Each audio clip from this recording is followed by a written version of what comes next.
Force use করার কোশ্চেনটা ভোটের আগের দিন কেন্দ্রীয় বাহিনী সিদ্ধান্ত নিয়ে ফেলল। কেন্দ্রীয় বাহিনী সিদ্ধান্ত নিয়ে ফেলল যে আগামীকাল কুচবিহারে চোর পাটকির মতো আর্ম ফোর্স ইউজ হবে। তার একটা ব্ল্যাঙ্ক এরকম সাইন করে নেওয়া হচ্ছে ম্যাজিস্ট্রেটের নাম করে প্রিসাইডিং অফিসারের কাছ থেকে। এটা সেই ফরম্যাট যেটা বিএসএফ এবং সিআইএসএফ জওয়ানরা তারা যখন বুথে যাচ্ছে এই ফরম্যাট নিয়ে যাচ্ছে এবং এখানে কাউন্টার সাইন করে দেওয়ার জায়গা করে দিয়েছে বিএসএফ। এটা দেশের সংবিধানের সবচেয়ে বড় এবং সাংঘাতিক ধরনের অপরাধ সংঘটিত করার রাষ্ট্রীয় পরিকল্পনা চলছে।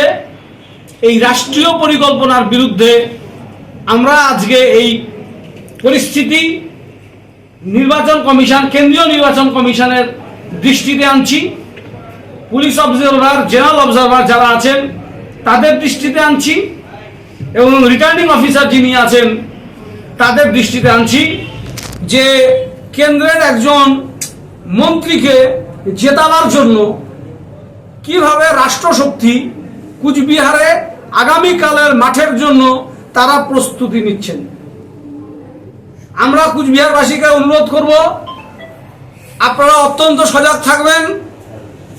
সব বুথে গুলি করে, মানুষ হত্যা করে নির্বাচন পাড়ি দেওয়ার একটা কৌশল শুরু হয়েছে।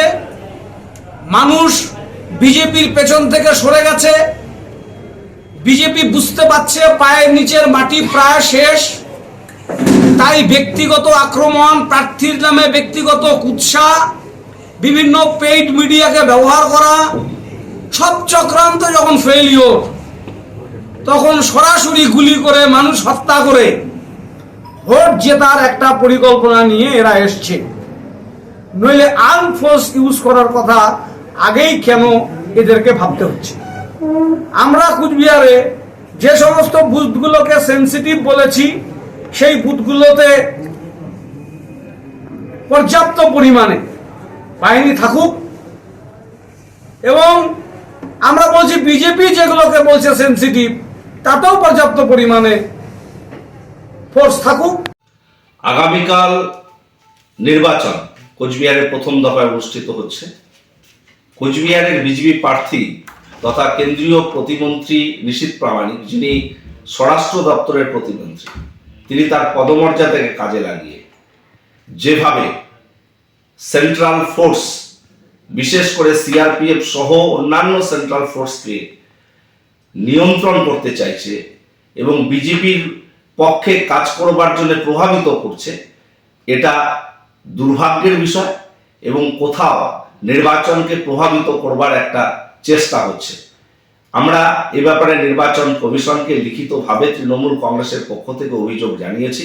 শুধু তাই নয়, তিনি যেভাবে তার নিজের বাড়িতে অবৈধ অস্ত্র সহ বেশ কিছু দুষ্কৃতী বাহিনীকে জমায়েত করে আগামীকাল ভোটের সন্ত্রাসের আবহ তৈরি করবার চেষ্টা করছে, আমরা অতি দ্রুত নির্বাচন কমিশনের হস্তক্ষেপ চাই।